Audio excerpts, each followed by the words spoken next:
Welcome to the Swass-Cast. Swass-Cast. Swass-Cast. Swass-Cast. The podcast that covers the Swassy side of geek culture. Swass-Cast. Swass-Cast. Swass-Cast. And here's your hosts.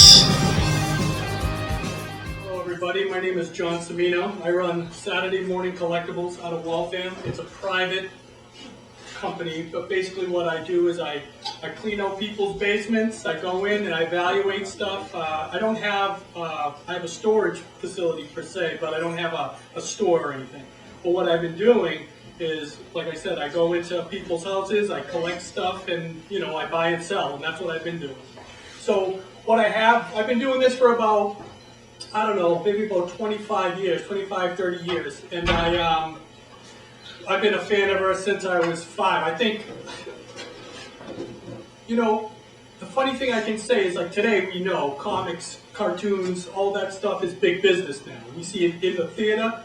We see it making billions of dollars in Hollywood, right? But it all really started, the boom of superheroes started back in January 12th of 1966. I'm sure some of you older folk may remember, but the Adam West, Burt Ward Batman. That was the first real surge. Although back in 1938-39 when Superman first came into being, that was a big time too. But it didn't really hit grown-ups until the Batman. And then it fizzled out a little bit, and then probably within 73, 74, it boomed again, and then I don't know if people remember, in 78, 79, and 80, it was everywhere again.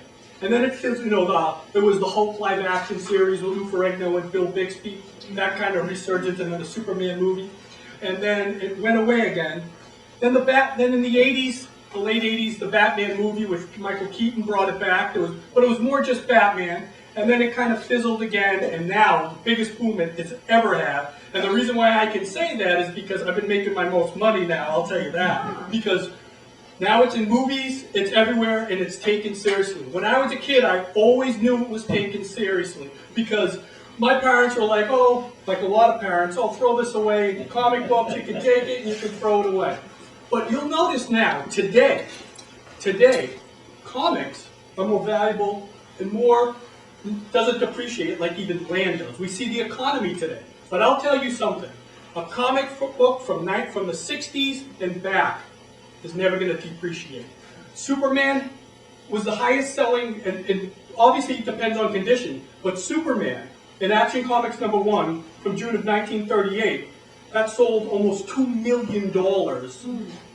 What was it, last year? And then Batman's first appearance, Detective 27 in 1939, that sold for $1.7 million. Copies that are ripped up and stuff can go for hundreds of thousands of dollars. Now this is a comic that cost 10 cents when it first came out. Now what makes a comic valuable? First of all, I'm making a comic valuable. Those comics back in the golden age, what we talk about like during World War II and stuff, the reason why those are so much more valuable than a lot of the comics today is because of the paper drives and all that stuff. It's because there's not a lot of them out there. Remember World War II? Bonds, everybody packing stuff for the war. A lot of those things got thrown out. But at that time, the comics were the highest read. They were read more than any other time. Comics were selling for like they were selling like 1 million in circulation. Today, a good comic sells between 20 and 50,000, if 50,000. Back then, it was selling in the millions because all the people, the soldiers and all that, they were all reading them. But then after the war, they kind of fizzled out and people threw them away. See, that's the thing about comic books, and sometimes it always gets that, you collect comics, giggle, giggle, giggle. You're a geek and all that. It's because of that stuff, because the artists, they never felt that they were doing something important. But the truth were, they were making comic history. They were making Americana. The two things in America that is totally Americana is jazz and comic books. And at those times, those artists, they always felt inferior. They didn't want to tell people that they were writing comics or they were drawing comic books because those were things that you just threw away. And once again, people just throw away and never got the respect until years later when we got older come the kids got older, and the people who were collecting Superman and that comes back, and that they want Superman again. You know, they take it a little more seriously, because I liked that when I was a kid.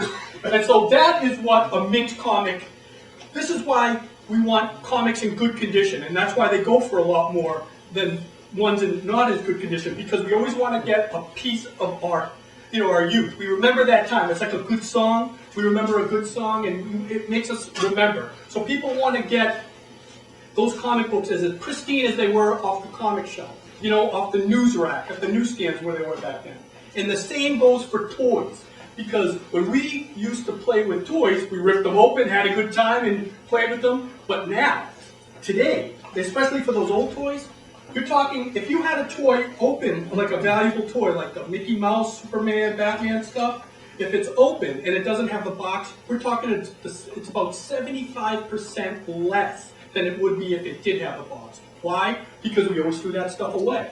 Now what I'm going to show you here today, I literally do have some of the rarest comics and the rarest pieces of memorabilia in the world. I didn't bring all of it, but I brought a few that hopefully can blow your mind, and you can take some pictures afterwards from what I'm going to show you. I actually got contacted from Comic Book Men on AMC. It's on it's on Sunday nights, and they contacted me because they knew I had a rare piece, which I didn't bring here today, but you can probably watch it. The episode's not going to be tonight. It's probably going to be in 2 weeks, right? If you guys ever watch AMC, it's after Walking Dead at night. I'll be on there because they've been actually using my episode to trailer the whole series, because it's probably going to be the last episode.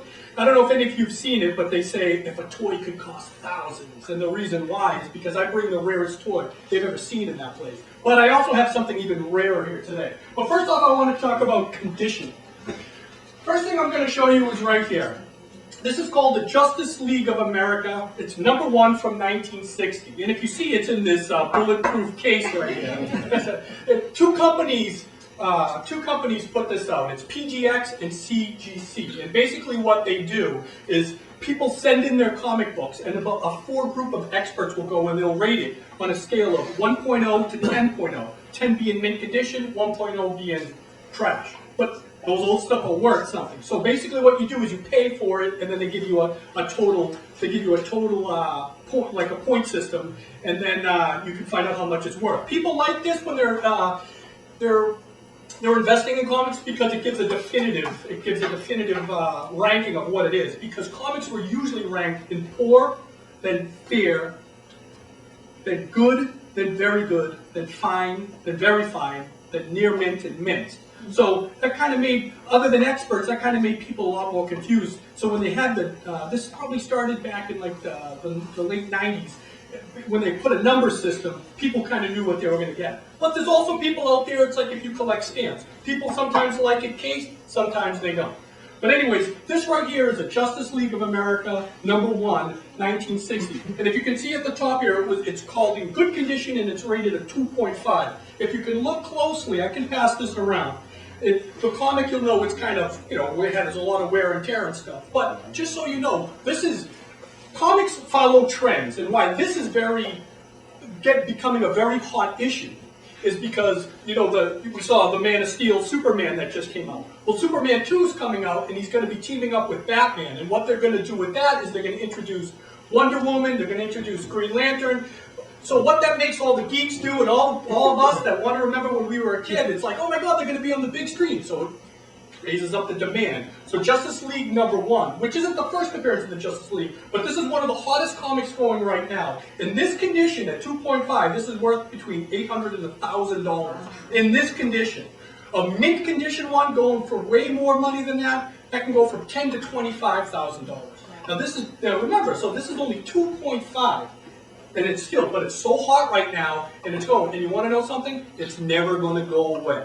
So if you're thinking of investing something, whether it's stamps go in and out. Mickey Mouse goes in and out, but I'll tell you something right now.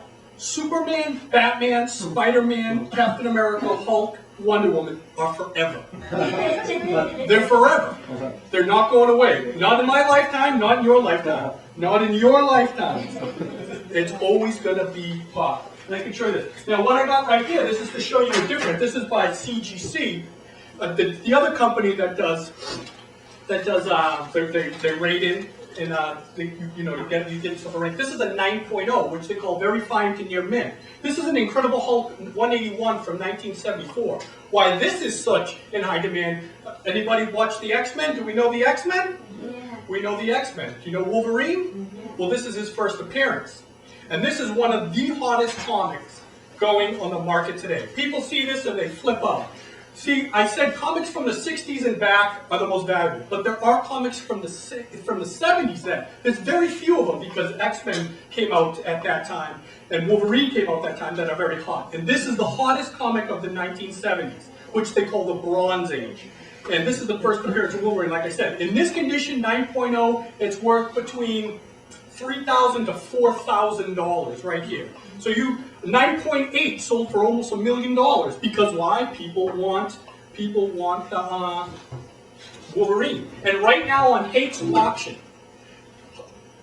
Hulk 180 actually had Wolverine's first panel appearance. It was just at the end. This one is his first full-blown appearance. This is the one everybody was crazy about, which I have a few copies too. But they discovered in Hake's auction right now that they have the original art of that page because the original writer of this, his name's Lane Wein, he lives out in California. His house burned down a few years ago.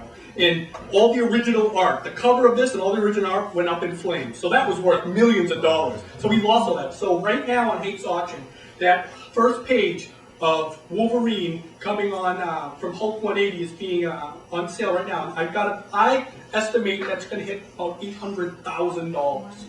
That's how much that goes. And I know the artist, the guy Herb Trimp, who drew it, and he gave it to the artist, the current owner. He gave it to the current owner because he was a fan back in the early 80s. He didn't think anything of it either. He gives it to him, and now, look at this.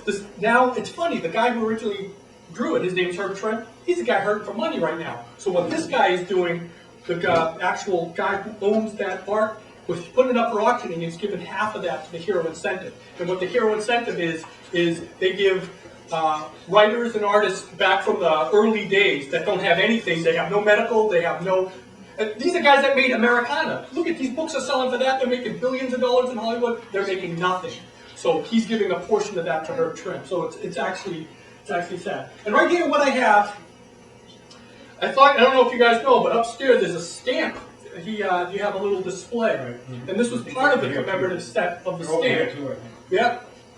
This is Incredible Hulk #1 from May of 1962. This is the Incredible Hulk's very first appearance from 1960. I have it signed by Stan Lee. He actually signed it for me because it was an honor for him to get it. Just to get this issue, I was your guys' age. And what I used to do is I would do a lot of landscape and all that. I made my money. It was the most money I ever made.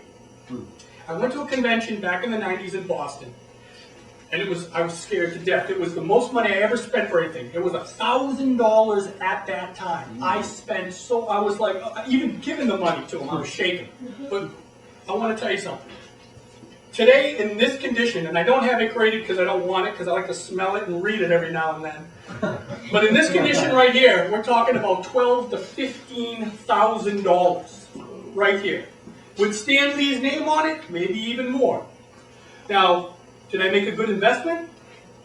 Hell yeah. Of course. But that just shows you how the comic books work. Hulk's first appearance, he ain't going anywhere. Not in our lifetime. The Avengers movie made over $1 billion. In mint condition, this comic right here could sell between $50,000 to $60,000. That's no joke, right?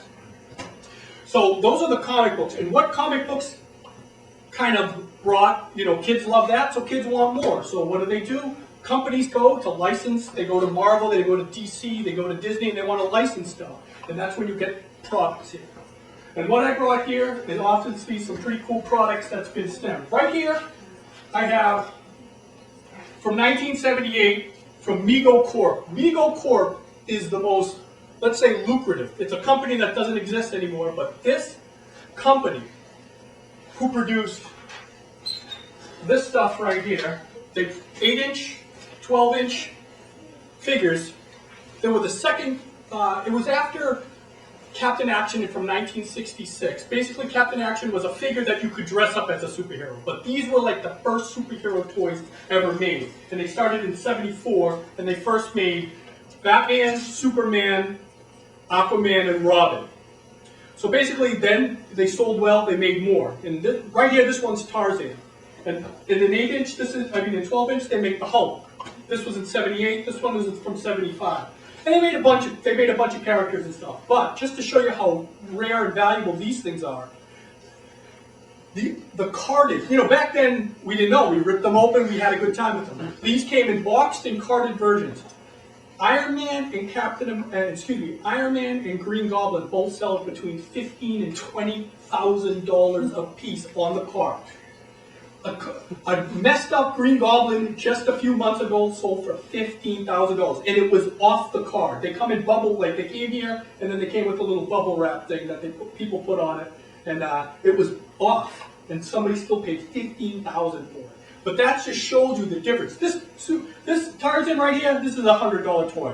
I mean, Tarzan, we love Tarzan, but Tarzan didn't reach the level of Superman, Batman, Spider-Man. These Hulks right here, I got two here. Because the reason why I have two here, because one they made later with flyaway action pack, and one without it. These sell, this was selling for $12.99. These sell for about $1,000 a piece. In these boxes right here.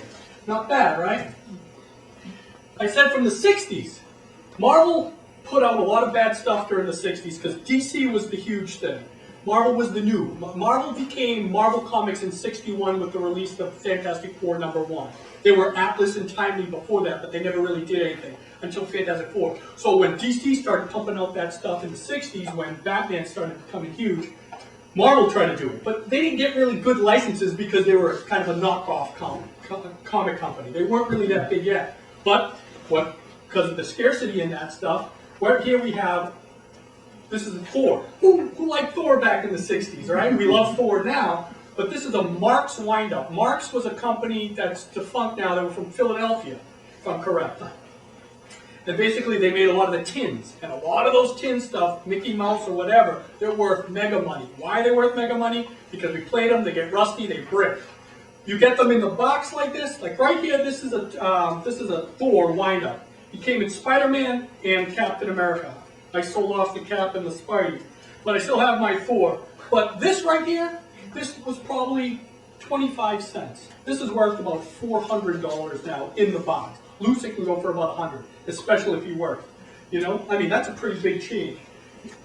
What I have right here, this is a pretty big change. This is the Aurora sets. These were big all through the 60s, especially the superhero ones. You got the Universal monsters and stuff. But being an Incredible Hulk one, this one right here, still sealed. I have it still sealed, still in good shape. This one's worth it's sold for about $1.25. This one in this condition right here is worth about $1,000. And I bought it for $300. That was only about 8 years ago. See how quick these things change? Because once the Avengers came out, boom. Huge. Knockoff stuff. Funny things. Right here. This is the Amsco 1975 Marvel Super Babies. They made a Captain Marvel, they made a Superman, they made a Wonder Woman. What made these so interesting is because these were never sold with the regular superhero toys. These were sold with the baby stuff. So a lot of these didn't really hit,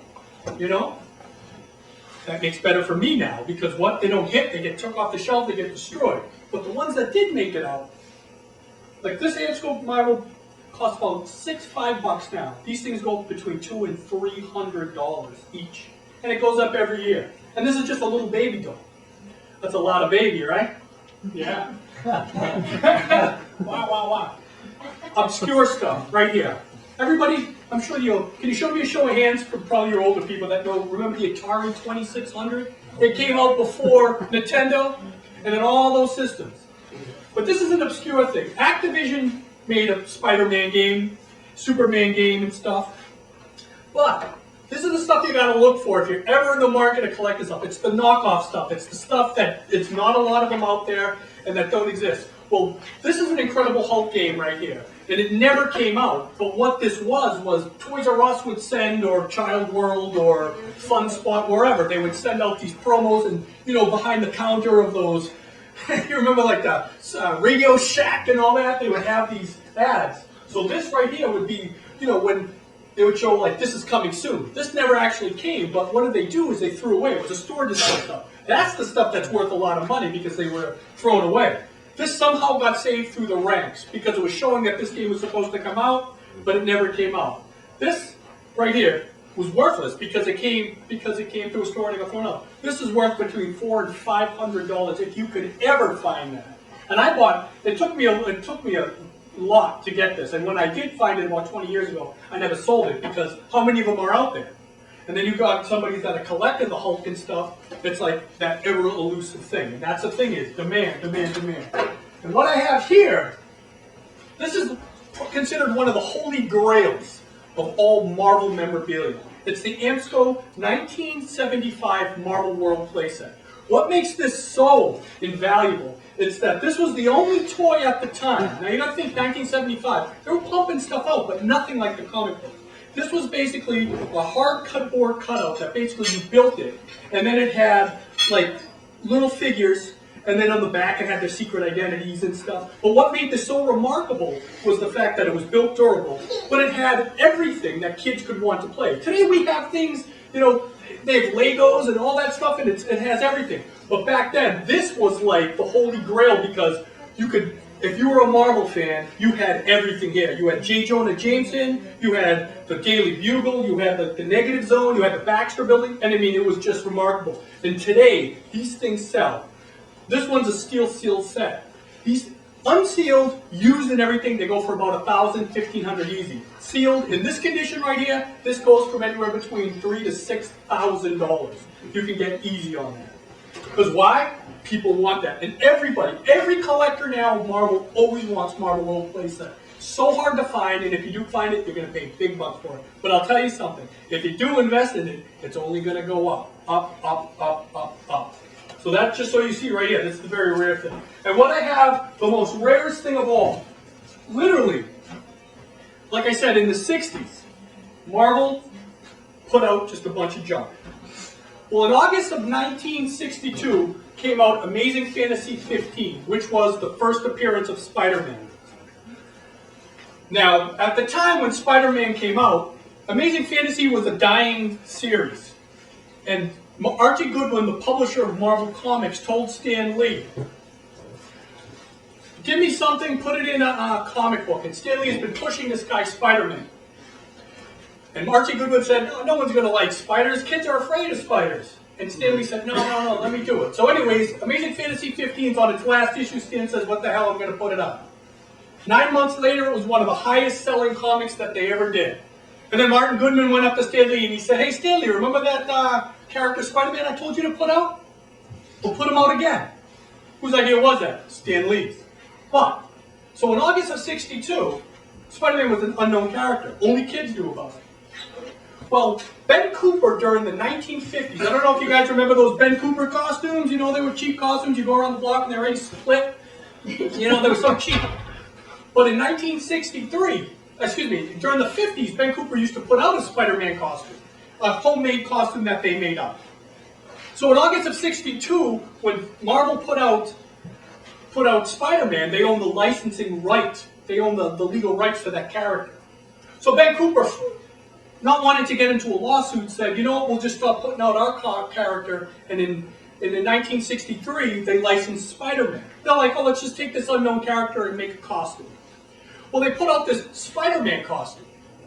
It didn't even sell well enough to make a comic in 64. And then in 65, comics started exploding. So they put it out another Spider-Man costume. In 66, it exploded. And then from there until Ben Cooper went bankrupt in the 90s, they put out a Spider-Man costume. Every kid. I was Spider-Man in 1981. Every kid I know. It was the highest selling Ben Cooper costume. But, lo and behold, that 1963 costume turned out to be the very first piece of Marvel licensing that they ever did. This right here Spider-Man only, when this came out on shelves, Spider-Man only was on issue number 7 and had 11 comic book appearances. So only kids knew about it.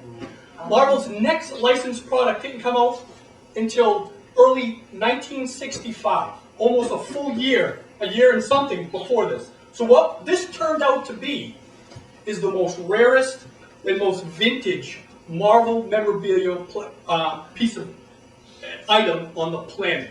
There's only 3 boxes in the world and only 2 actual costumes. And the other actual costume and box is owned by a guy named Cy Winnie. He lives out in Ohio. He's the biggest Spider-Man collector in the world. And what he does, he's the only other person to have this, but his costume has been worn and it's kind of been frayed. This is the only costume that still has the cellophane wrap. The costume has never been worn and signed by Stan Lee. I had him sign it, and even Stan Lee himself didn't know it existed. So what this turned out to be is this is the most vintage and most rare piece of Marvel memorabilia on the planet. This right here, what you see right here, can go between $20,000 and $25,000. So when you look out, you go to the store, you go to your Target, Walmart. Keith likes to go to Woolworth still, and it doesn't exist. But if you go to that, you see Spider-Man, you see a Spider-Man toy and all that, it all started right here, and it was all done by accident. So what you have here is the most vintage Marvel piece on the planet. And this is the best condition one. Like I said, when I had Stan Lee when I had him see it, he didn't even know it existed. Because he was just in a little office pumping out this magic, but he wasn't getting credit for it. And then, look at this. So right here is I thought this would be a pretty good thing to bring because this is something I'm going to give my daughter when she's older. And when she's older, let's see how much it's worth then. Right? Because like I said, this stuff will always go up in value. Spider-Man, Superman, Batman, Wonder Woman is forever. You can have like Pokemon, they come and go. Teddy, Beanie Babies, they came and went. Shogun Warriors, some of that stuff is worth money. But nothing like Batman, Superman, Spider-Man, Wonder Woman, those, especially those Captain America, those guys are going to be, in our lifetime, they're never going to go away. So, like I said, the economy's going bad, your house depreciates, all that stuff, Superman's going up, up and away. Hulk is the strongest one there is, he ain't going anywhere. Spider-Man, think about that. Spider-Man, Amazing Fantasy 15, can sell between $50,000 to $100,000. Depending on condition. A 10.0, I mean, it's insane. And it's always going to get further. It's always going to go further because it's like jewelry. It's like gold. It never depreciates. So, same thing with these pieces of memorabilia. Some of the ones. Sure, the stuff today, people ask me, oh, the stuff in the 80s, the 90s, the stuff today, is it worth anything? Well, not really. You know why? Because there's a ton of it out there. And even when they make limited stuff, like, oh, this is valuable now, yeah, but is it going to be valuable 10 years from now? Probably not. It's the old stuff. So that's why I tell people, check your attics, check underneath walls. There was an Action Comics #1 found in a wall, and the guy mistakenly torn it. But he still got over $10,000 for it. And he found it in a wall. An old So I mean, it ain't going anywhere. So what I thought we'd do, I thank you. Thank you. Well, so that's basically it. If you find anything, call me up, and I'll